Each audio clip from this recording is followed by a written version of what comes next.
আজকে বানাবো ওলকপির সম্পূর্ণ নিরামিষ ডালনা। তার জন্য ওলকপি নিয়েছি, নিয়ে মুখের দিকটা আর পেছন দিকটা বাদ দিয়ে খোসাটাকে ছাড়িয়ে নিচ্ছি।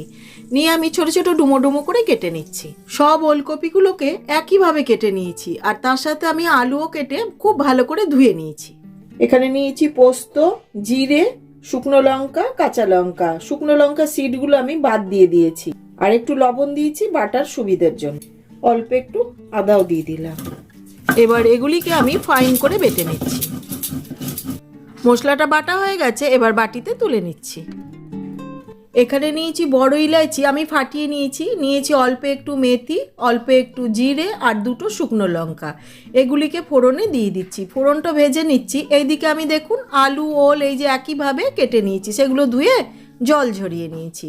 এবার এগুলিকে ফোড়নের উপরে দিয়ে এখনই আমি লবণ হলুদ দেবো না, বেশ ভালো লাল লাল করে ভেজে নিচ্ছি। বেশ লাল লাল করে ভেজে নিয়েছি। দিয়ে দিচ্ছি প্রয়োজন মতন লবণ, হলুদ, বেটে রাখা মশলাটা দিয়ে দিচ্ছি, একটা টমেটো কুচি দিয়ে খুব ভালো করে কষিয়ে নিচ্ছি।